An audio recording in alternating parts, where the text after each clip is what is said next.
Minahan. Welcome to Talk Cosmos, the show where Sue Rose Minahan and her panel of guests bring you leading-edge astrology conversations through a journey of soul growth patterns connecting astrology's energetic cycles. Get ready to understand your path in the cosmic roots of the stars.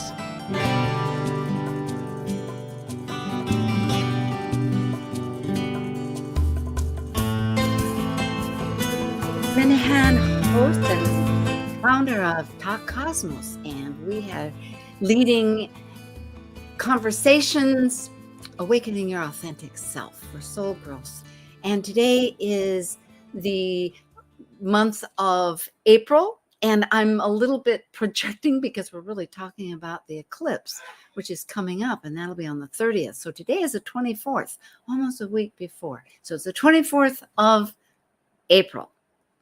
And we are delighted to talk about the new moon, which is a solar eclipse. The nodes are very close to it, and it's at 10 degrees. It's in the first decan of Taurus. It goes 30 degrees. First 10 ruled by Taurus, second 10,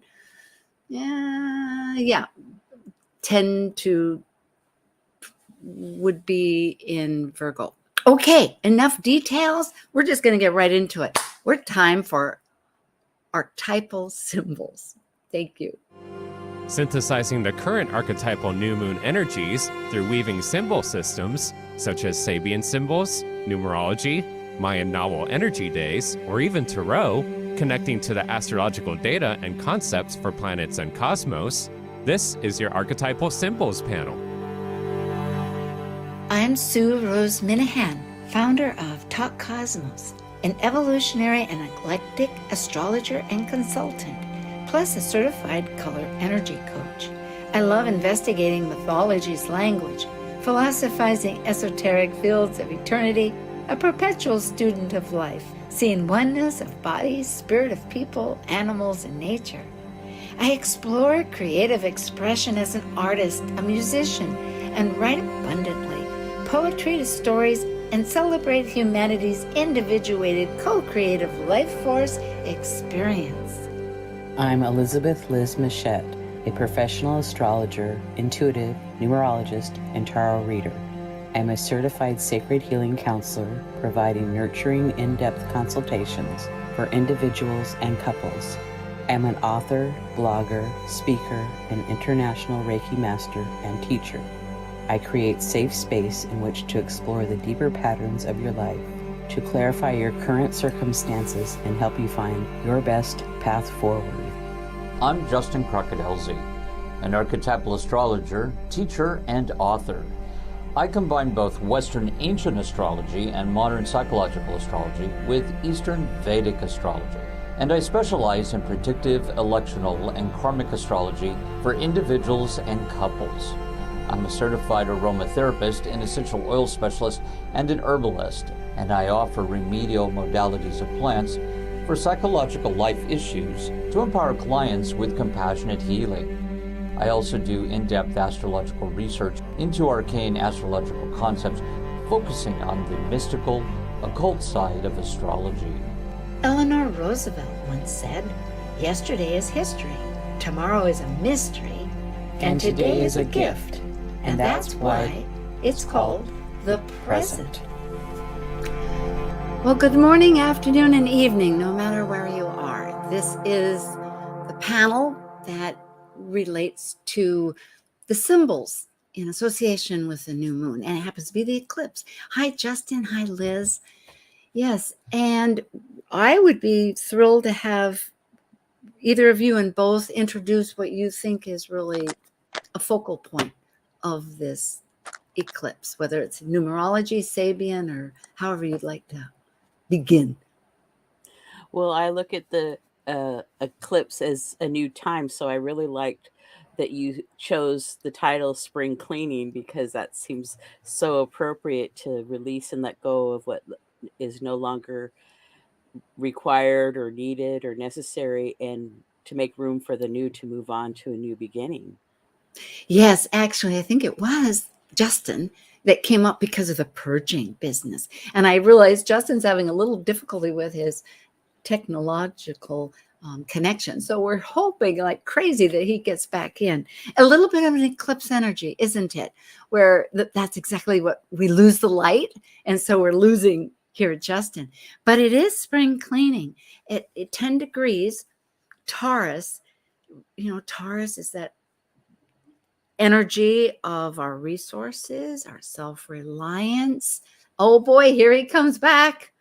I think the solar, I think your solar eclipse returned, Justin. I'm so glad. You're like the light coming in and out. Can you hear me? Justin? Oh dear. I think he's frozen. Yeah, I think maybe it's his. Okay, well, what would you say about the numerology? I know that's a Well, looking at the chart for this partial solar eclipse, it was really interesting because the number 11 and 22 are highlighted in this eclipse. The angles of the chart for Washington, D.C. have 29 on the angles. That's the first house, fourth house, seventh house, and 10th house of 29 degrees. So 2 plus 9 equals an 11. And we also have Mars at 11 degrees too. So 11 to me is very intuitive. It's wisdom, intelligence, teacher. It's a responsibility. It's a higher vibration. And then the 22, we have the north and south node. And Vesta at 22 degrees. So that's 22 is a master builder number. Efforts, it requires great effort, but things can be accomplished with the efforts you put forth. So your dreams and desires and wishes, you can work on those to manifest those. Yes.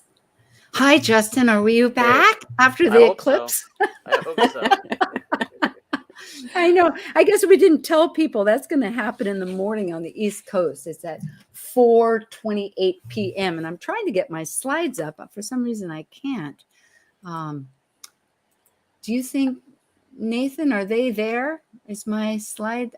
Oh, goody. Thank you so much. Okay, there it is. Good, Justin. So we were talking about the numbers, 11 and 22, master numbers. And they have a lot to do about spirit, of course, too. And that. So my question had been before the eclipse with your session, what your energy that you see, or what would you say looking at this chart that jumps out at you?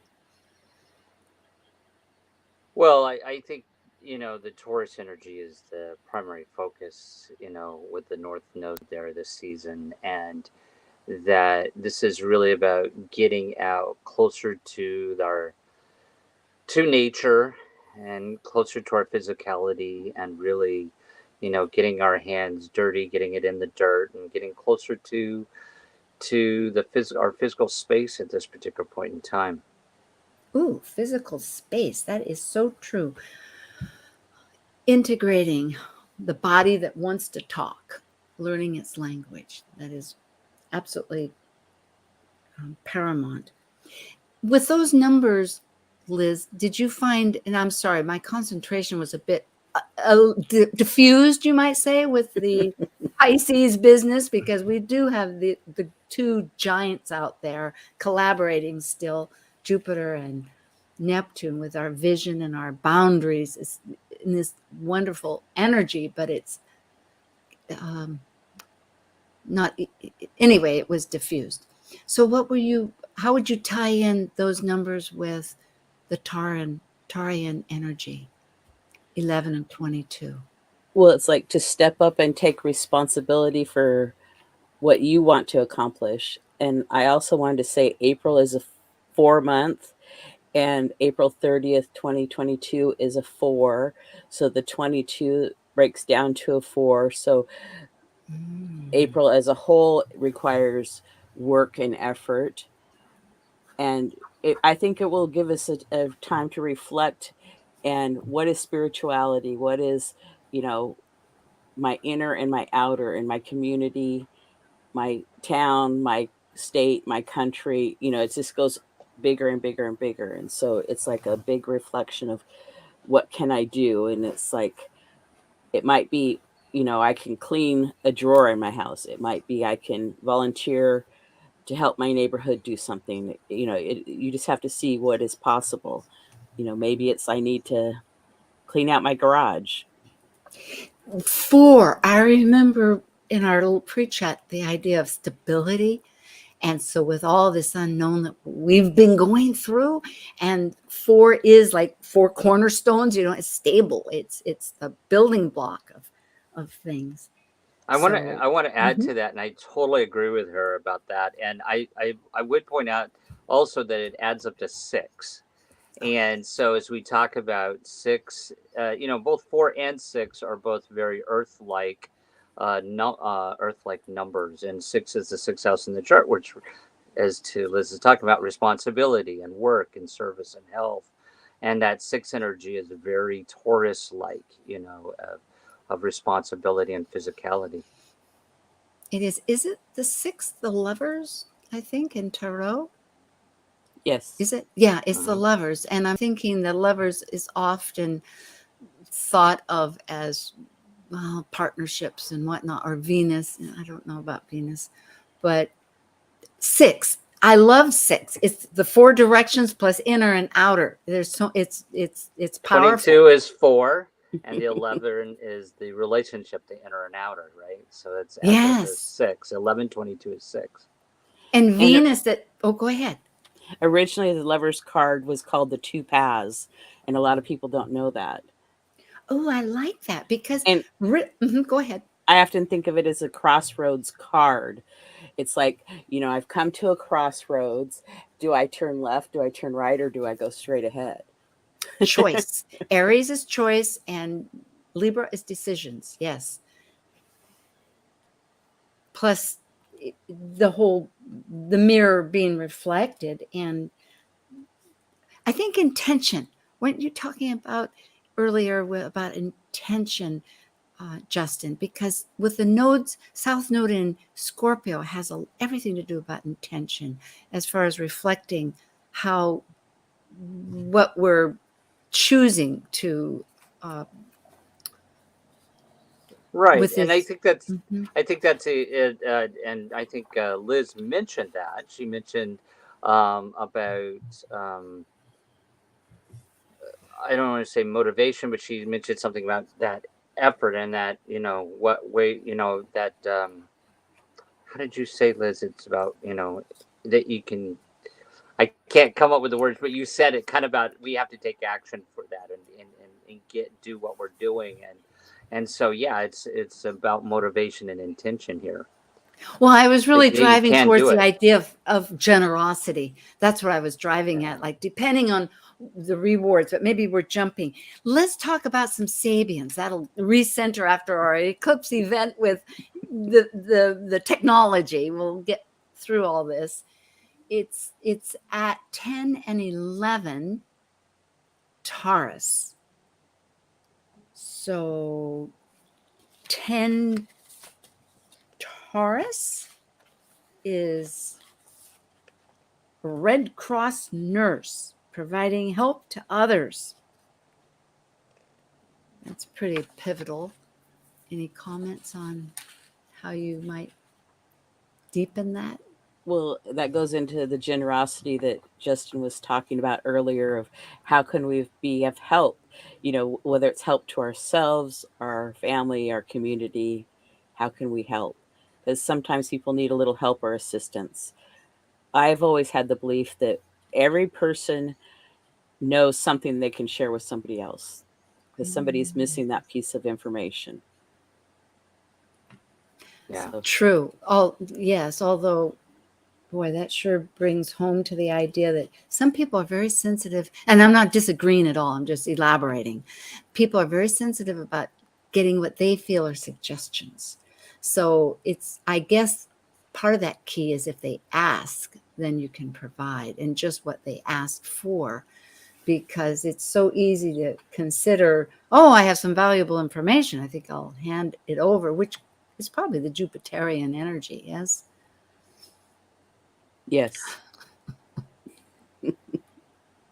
You're smiling like a Yeah. cashier cat there, Justin. Yes. No, I'm trying because I know there's gonna be some crackling here in a minute with my microphone. Oh, and that, don't but worry about it. Just speak. Yeah. Okay. But no, I totally agree with Liz, what she's saying there. I mean, and I think the Red Cross nurse, Dane Rudyard talked about that sort of that humanitarian consecration to humanity type of energy that this Taurus is about um, receptivity with others and caregiving and generosity. Yeah. So everything you both said, I would really add to it. Well, just looking at that chart, which we have up for everybody, and this is on the East Coast, this chart is pretty compact. The planets are still orbiting very tightly so wherever they are in your location, they're going to be highlighting. On this case, it's in the Western Hemisphere. So it's like it's all hanging out. When it's on the Western Hemisphere, that energy, according to that idea. Well, I might point out at the chart, here we're talking about generosity, and it's this chart, the moon showing up in the 8th house. Stuff coming to you, money coming to you, resources coming to you from others. Again, back to giving and reset. We got that's really highlighting that 2nd to 8th house opposition, the houses of resources of what we give and receive. And good. And the suddenness of it with that erratic planet of change, Uranus, that's so close, in between the nodal point that we're all heading towards, and of that. So that's a change. I guess be receptive to quick, unexpected changes. Because these Especially last with a long. resources. Yes, and well, I guess that can go both ways, can't it? So It's all good. Yeah, I think so. I think we need to think of the better part of things and whatnot. So, and Jupiter 27, right with Venus. Now, that would be the harvest moon, or the moon illuminates a clear sky. So harvest, I know we debated whether to add that, but it is the reaping of what one sows, you could say. Like out there, it's like in other words, that energy between these benefic, the generosity, talking about generous, Jupiter is huge, it expands. So hopefully it is with whatever it expands, it could be generous. But here it looks like fulfillment. Yes? Is that what? Well, and it seems like efforts put in, now they're paying off. It's like you've gained your reward for work well done. Justin, Mr. Crackle? Yeah, I would agree. I would definitely agree. And in this chart, it's showing up in the area of work and health, in the house of health and work. So it's worth it. Keep going. Yeah, there's also, I think, a little bit of certification of worth here that happens with this abundance and fulfillment. There's a thing about fulfillment and abundance as we move into that Taurus energy of sensuality and physicality. This may be a time when people are feeling more need to really get closer to others, with that Taurus energy, and also get closer to the earth. Get outside, get your hands dirty, really feel the moon energy, the garden, the plants, and define some sense of connectedness with that. Satisfaction. Yeah, Earth Day was just on the 22nd, a couple of days ago. And I know walking barefoot, however you can, that also connects a person right into the ground. And that it's spring, so it's a good time to connect with all the butterflies. And I think there's one here too that's talking about butterflies. Which one was that?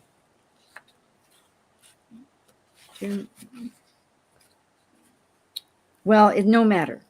That's okay. Doesn't. Yeah. There's so many with Sabians. It's like, how do to add them all together? But I think with Earth, we have so much that, of course, that whether it's the globe, the whole earth, or with the events going on. And then, of course, our climate and nurturing. And as you say, doing something that we can. I think, Liz, you were bringing that up, just to declutter and make space for the new things. It's always that event, with an eclipse. It's for Well, the and unexpected. Yeah.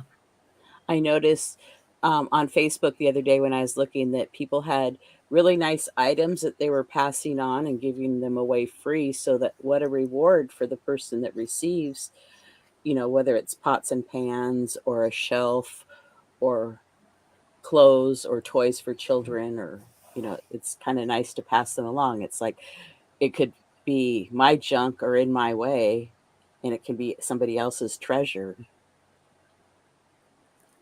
Yeah. And then the Sabian symbols were talking about gardens and the gardens providing. It's like, to me, that speaks to self-nurturing and allowing things to grow. So we take care of Earth and Earth will take care of us, so to speak. And it can be immediate. It can be right in your own territory. I know that our condo association here, we have our annual meeting, and I'm glad to have one of the subjects will be about how the garbage is being recycled, because here in Hawaii, we don't have the great recycling that Seattle has, which I think Seattle is one of the blueprints for the nation when it comes to, honestly speaking, with its tremendous. Of course, neither one of you are living right directly in Seattle, but I had for all those years. And there you can take your food and put it in with your yard waste, and then a company comes and buys that or is given that and makes compost out of it, and then people buy it.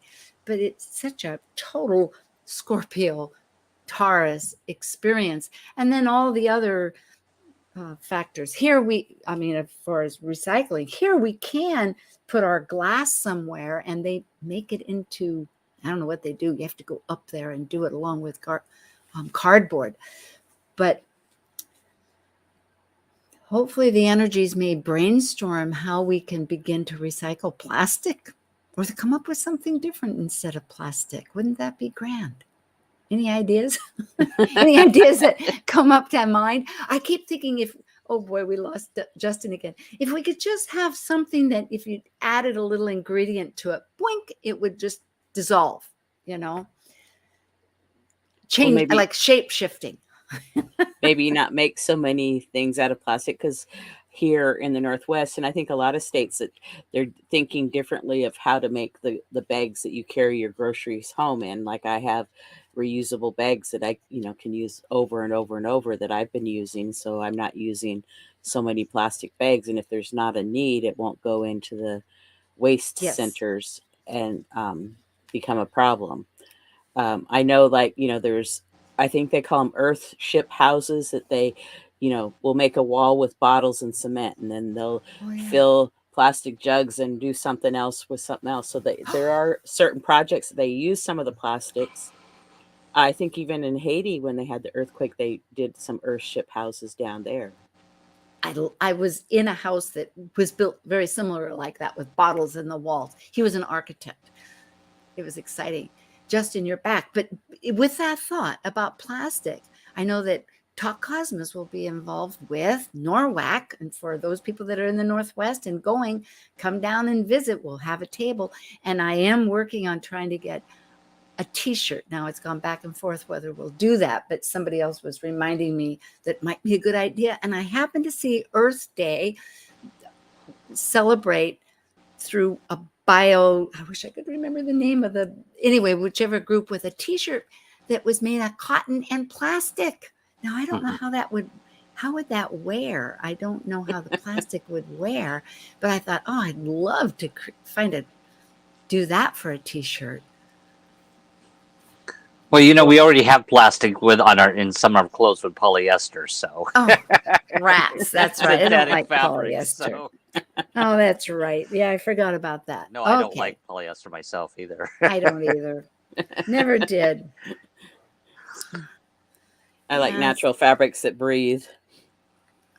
Very true. Breathing. Now that's a good thing for this, for the world. We think of the algae on the ocean, because the ocean is so, as an emphasis here with this chart, that with this eclipse, that we're, it's very, it wants to be listened to. The recycling of the waters want to be heard. So, and breathing. I'm just thinking of the air with the. Right.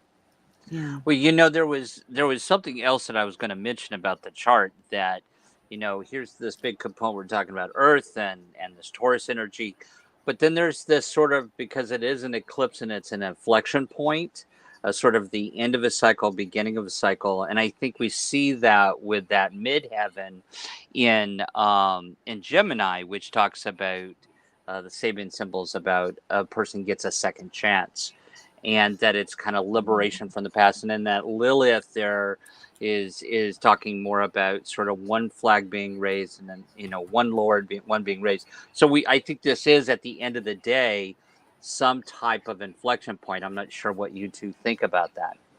Oh, yes, Liz, go ahead. I've got this perks my brain. Mm-hmm.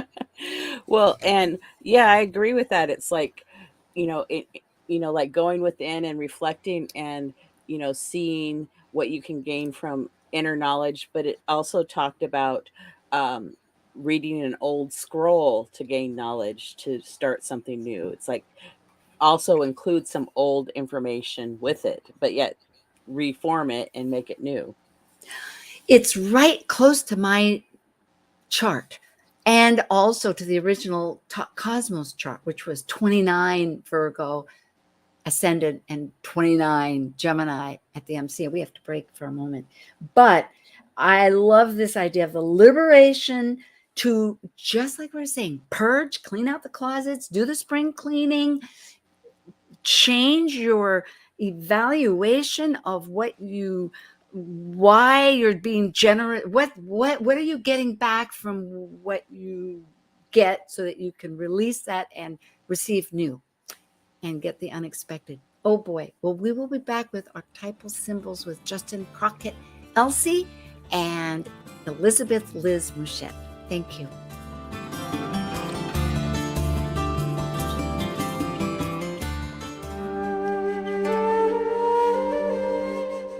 While we take a break from this week's edition of Talk Cosmos, let's take a look at this cycle's archetype. We're currently in the period of Taurus. By leaving a cycle based upon initiation, the energy of Taurus integrates spirit into a solid form of matter that is tangible and physical. It's an earth sign, concerned with self-sufficiency and the values to maintain the strength of a life form throughout its survival.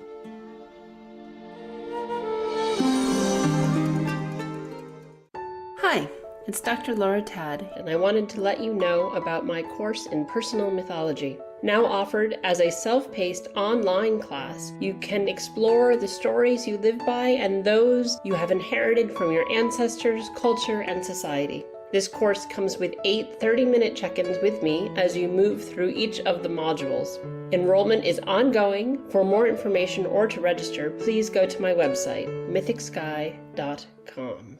Talk Cosmos brings you leading-edge astrological conversations with hour-long programs each week on KKNW. The show goes live every Sunday from 1 to 2 p.m. Pacific. Talk Cosmos weekly programs are also available to watch live on Facebook and YouTube, along with daily chats throughout the week on the Talk Cosmos YouTube channel. While you're there, make sure you click like and subscribe buttons so you can get the full Talk Cosmos experience. Or, if you'd rather listen to the show archives with audio only, the entire podcast collection since 2018 is available on most podcast carriers. So, grab your coffee, tea, or kombucha and enjoy the show.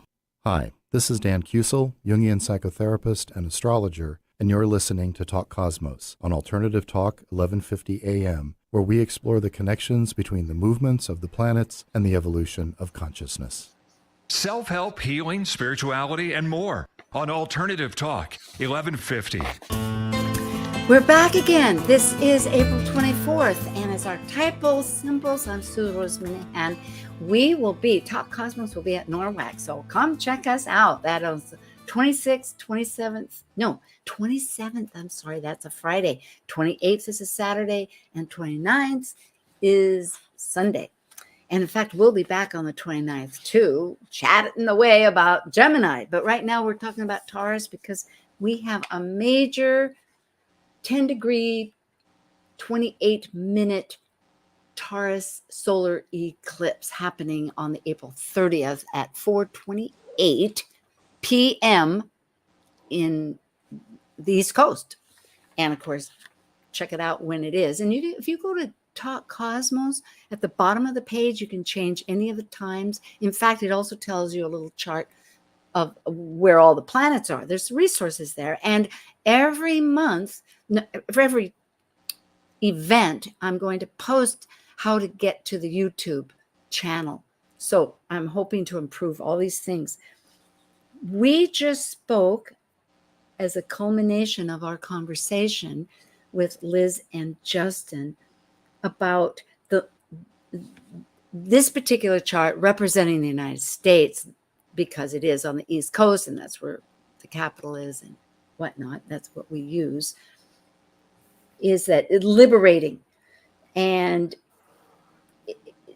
but also the hard work involved with all the numerology, that insight. This is definitely where our intention matters. It always does. It rules everything. But the point is, I noticed, Liz, you brought that it's a 4-hour in your notes that you shared with me, a 4-hour eclipse.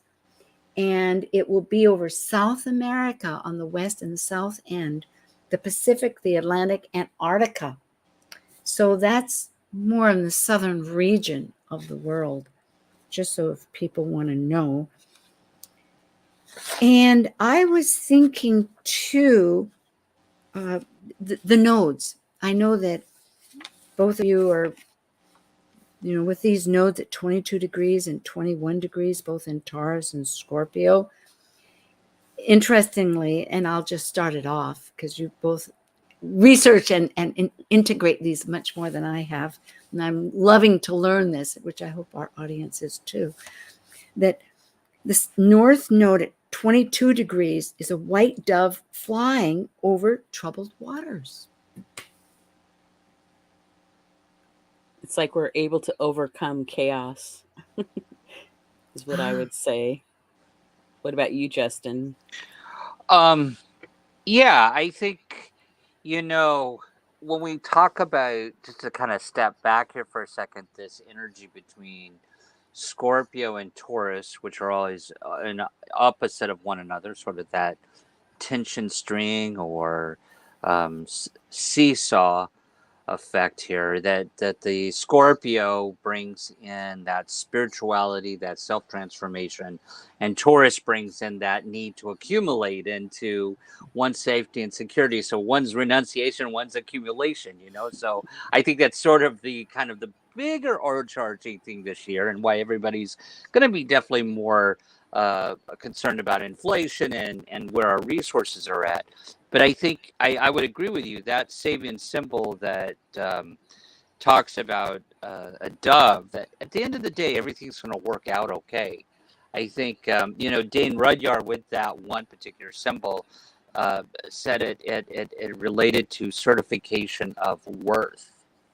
So I think, when we talk about Taurus ruling that second house of values, it's really about what is a value, It's beautiful. And the second one, the Sabian itself going towards 21 degrees. Oh, we lost Justin. He'll be back. He's having that crackling business. And maybe that's Uranus here already activating, getting in with that electrical energy. I think your electrical energy, Justin, with Uranus is really knocking on your door. I was like, oh my gosh. So yeah, we'll know at NORWAC, we'll be able to figure this out. Yeah, do visit us. Well, all three of us are going to be at that table. It'll be a lot of fun. So at 21 degrees Taurus, and this is so interesting for me because again, every morning I do my 3 pages mostly, then I do a little poem, and then I do a picture. I'm trying to work between the pictures and the words and expression and what's it all about. And what it says here is a finger pointing to a line in an open book. And Liz, you mentioned, what is this meaning to me personally, or to anybody personally, is the idea. And that's what I did. I was thinking about moon stories, and I had the hand over the heart, and the other hand looking at this book with story, and at the Y couldn't figure out which way, how the Y ended, because you could do it with the little tail going this way or that way. At any rate, so there was just a little focus to say that really it's those choices that we make with our alignment, with our intention, with everything, our story. So yeah, a finger. Now, is that mercurial, do you think? Well, we're definitely in a time where, well, of course, this shows with Mercury in Gemini, and of course, Ceres is in Gemini. So this is a really good time where of communicating with others, and people are going to be really nurtured by getting out and getting those, that talking going with relationships, and great time to communicate with others. So there's a little bit of mercurial energy here that's very strong. Well, thank you for that feedback. And also with Mercury, or with Gemini, actually, as we know, it's not that one always has the object in mind. It's the discovery during the process. So it's very important, as you say, to connect, to really release what maybe hadn't been recognized until you have that pattering back and forth with somebody. Well, actually, and you're talking about, it's about, what'd you say about new things, options? Well, I forget how you just stated that. And I think, I don't know if Liz did or you did, but I mentioned there that the Sabian symbol for the Mercury is a glass bottom boat, with all this new stuff happening and new dimensions, new things going on. Discovering things below the surface. I love it. Yes, let's get all right. Let's get to the South Node. That's it. South Node, Scorpio. So 22. I wanted to mention that for those listening and seeing this, that the nodes, we go backwards because they travel backwards. So we're going backwards a number each time. So if people are like, well, wait, the other ones all went forward a number. Thank you. That they understand what we're doing. So I just want to throw that in real quick, but go ahead and go to the South Node. I'm glad you reminded me. Yes, ma'am. That's beautiful. So it was 22 Scorpios where it's at now, right? Yes. Okay. Yes. They're in the second house, which is a polarity, of course. And it's hunters shooting wild ducks, hunting food or a competition. And then it goes to the next one following, which is towards 0 at 21. Obeying is conscious. A soldier resists an order, conflict of values and beliefs. So it sounds like really a lot of this choice decisions that we have to make, that I guess, Justin, you saw right off the bat. Well, and Liz said that too. That was the word I was trying to get to. What was that word she was talking about with choice or taking action? And that kind of speaks to if we look at the Sabian symbol for the Ascendant, which is, this bald-headed man seizes power. And Dan Rudyard talks about, this is about, okay, the power of will. I'm going to take this power and I'm just going to make a choice and move forward with it. I find it very important to remember that we have the choice of just taking control of what we know we can do. That had been advice given to me just recently, because there is this diffusing energy that is dissolving things with Pisces, with Jupiter and Neptune having been conjunct and continuing in close relationship, which they are right now. And in a week, there'll be 3 degrees. But then, as we can see, Venus, the harbor of desires, is involved. And so it's going to keep accentuating it. But what did I get back to? What was I saying? Yes, that in other words, we can not to get overwhelmed or confused, which is the other possibility when there's so much being available in that abundance, but to rather take stock and work at figuring out what you can take control of personally. Yes. And then the South Node, the 21 degree, the conflict of values and or beliefs. It's like we've been working with a set of beliefs, and are those still valid to me today? You know, maybe they were valid 5 years ago, but today they might not be valid for me. So, Or 248 years ago, mhm. thinking about Pluto return with the United States. You know, we're going to have our second series part July 3rd. Justin will be part of that, and there'll be some other panelists. And it's something we're all really, I think, subconsciously dealing with all the time on a very major scale. Like how much, inclusivity and how do we get to that ideal? Because Saturn is still in its noble, elevated brotherhood sign of trying to connect on new terms, you know, in Aquarius, getting new structures. Well, and you know, speaking to that, making a choice, you know, on that the sun and the moon, the 11 degrees in Taurus talks about a woman watering flowers in her garden, which is this cultivation, or that as we move forward, this inflection point, we have to take a choice in action and nurture what has to be next. You know, so there's a cultivation happening here that we have to do. We have to nurture and care. And what do we think of? I'm going to throw this out. Pholus is that little pineapple down at the bottom that looks like a pineapple in Capricorn. And of course, it is, you could say, in a good flowing energy with this new moon, this solar energy. They're both in earth signs, and Pholus is that seer, or the, I just know, you know, he's a centaur, but it is energy that is very important in some ways. How would you think, is there a way, Justin, that you might encapsulate some of that meaningfulness of? Well, I find that Valos as a general brings in sudden change, you know, because that's part of the mythology, that accident, that sudden Oh, that's change. right.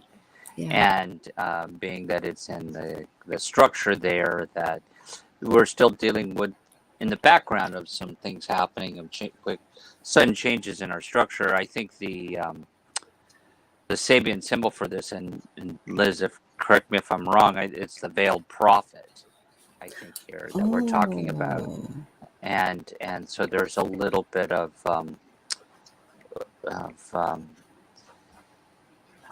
how do I say, real charisma that could come out at this particular point in time, and people mediating issues and communications and relationships. Well, that'll be one of those things that pops up.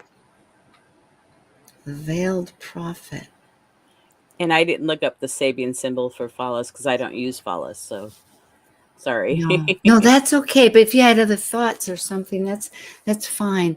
And so action, it looks like we're going to have action regardless. Action and what we align with, and that part with spirit, releasing, surrendering, acknowledging that maybe we don't see it all, and let the sudden things come in. That gets really back down to figuring out what our intentions, why are we choosing what we need, so we can really reboot, I guess. But it's not an instant reboot. It's a spring cleaning.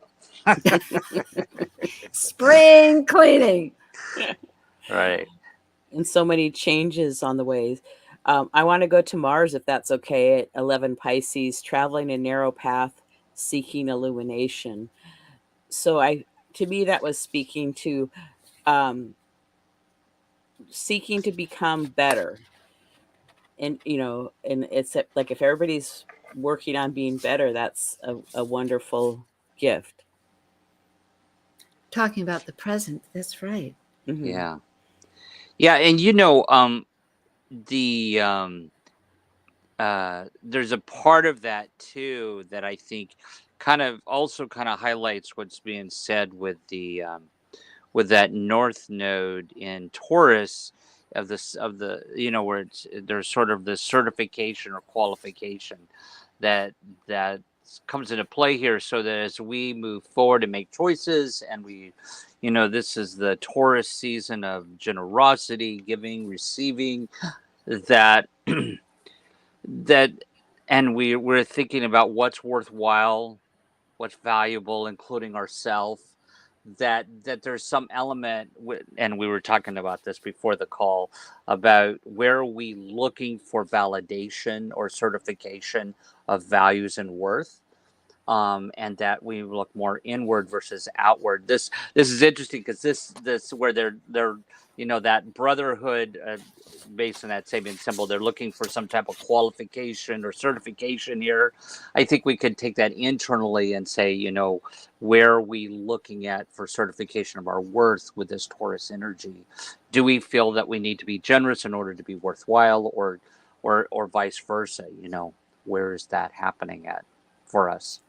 And thank you for identifying and bringing that up, because as we had said too, it's really what's the payoff in that process of spring cleaning.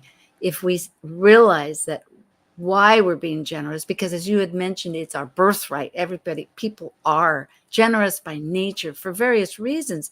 And it's what is that purpose? Because we're social people. We learn through others. And so therefore we watch others, and depending on the personalities, which has everything to do about astrology a lot too, that concoction of your own energy system, how much we rely on others versus our own self, and then I often think of check and balance, right? Just like in government, people are like a natural check and balance system.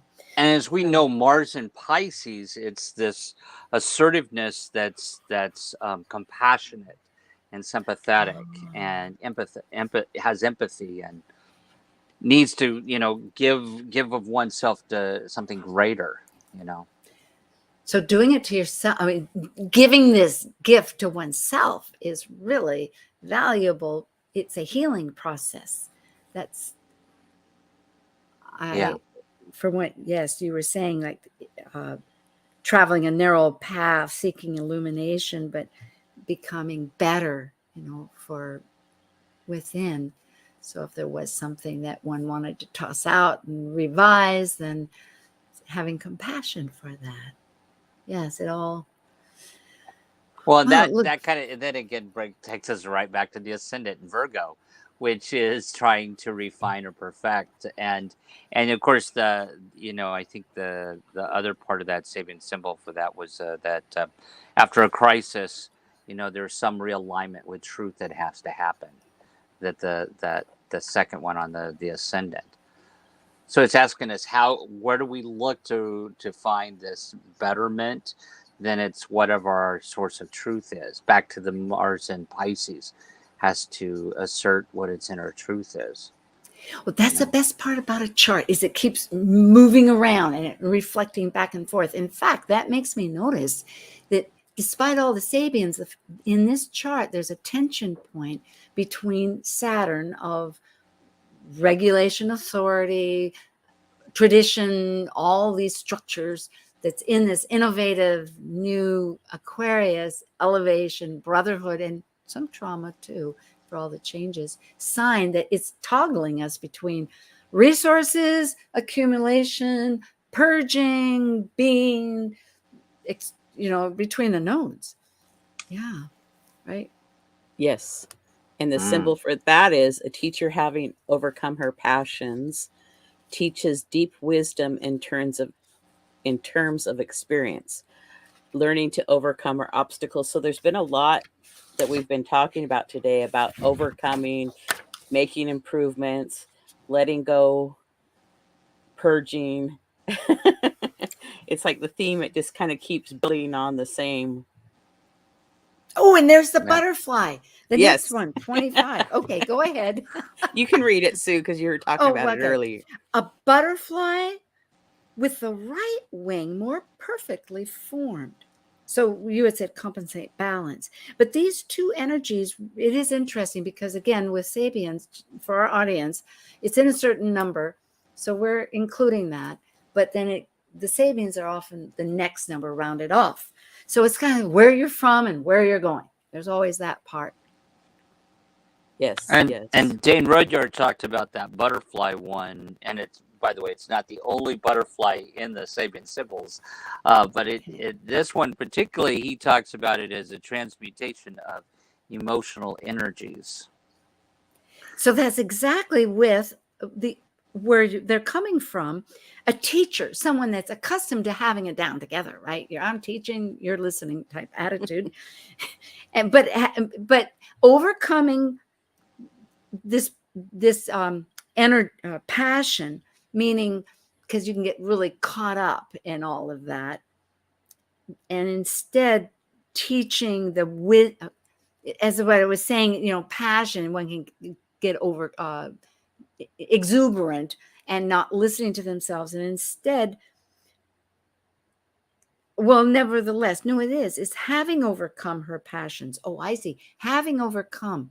So in other words, now it's the experience that one's teaching through. Okay. The professor using the wisdom. The professor using, I'm repeating so that Justin, who's popping in and out like a strobe light here. He's a solar flare today. Is there maybe there's anyway. Like chaotic Mercury. Well, it could be Mercury, or maybe it's Pluto. I'm looking at Pluto. Chaotic Mercury there. Oh, and that's the other thing too. I don't know about you all, but I sometimes, I notice how the planets affect us personally in our daily lives, right? So if I can't focus, I'm like, okay, where's that moon at? Is it in a fire or air sign? Because that's all like all over the map, right? And lately last week, I'm like, I can't read. I just can't focus. Oh yeah, of course. Mercury has moved into Gemini. It gets bored easily. It can't focus. Let me look at this. Ooh, nice shiny object over there. Ooh, shiny ball over here. Exactly. Yeah. And besides that, I'm glad you brought that point up, because I have my Saturn at 0 degrees Virgo, meaning anytime any of the signs go into that 0 degrees of a mutable, it's haywire. It's like, it's razzle dazzle, and my poor, I need not put it in that sense, but my capable Saturn in discerning Virgo says, boy, you put a lot on the table today. Well, and I want to mention that Pluto goes retrograde a few hours before this partial solar eclipse on April 29th. Say that again, please. The planet Pluto goes retrograde on April 29th, not that many hours before this eclipse. So I think that'll even make this eclipse more juicy and strong. Good point, Liz, because they're all direct. That's right. I'd forgotten. Go ahead, Justin. You know what that makes me think, and hopefully I'm not crackling again. No. That makes me think that there's something Plutonian that we haven't, that we're carrying over into the next cycle here, that we're not done dealing with yet. With Pluto going retrograde just before the eclipse says, nope, we're not done yet. Gonna have some more Plutonian stuff going on in the next cycle here. Well, I will say once again that because of this United States that we're living in, we have a Pluto return, as according to the July 4th, 1776 chart.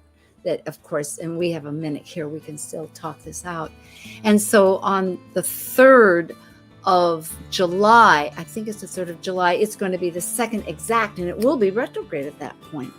And then, of course, on Christmas Day, it'll be, I think, the third one. And so we have that little mini series. Justin, you're with it with Sam Reynolds, and then we're going to bring a couple of other people on to talk about it. And I think that's really the fact that with all these micronisms within ourselves, we need to figure it's relating like the big river, like little drops into the big river for all of us to reconsider how can we be more brotherly and inclusive and compassionate with our resources for all. The eclipses are coming. The eclipses are coming. Yeah. Well, thank you. Thank you, Au Justin. revoir. That's it. See us at NORWAC, and we'll be there. Thank you, Liz. Thank you, Justin. It's been great.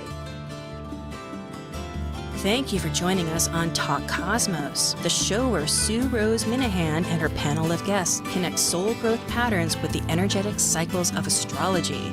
Be sure to tune in next Sunday at 1 p.m. Pacific Time to continue your journey through the roots of the cosmic pathway.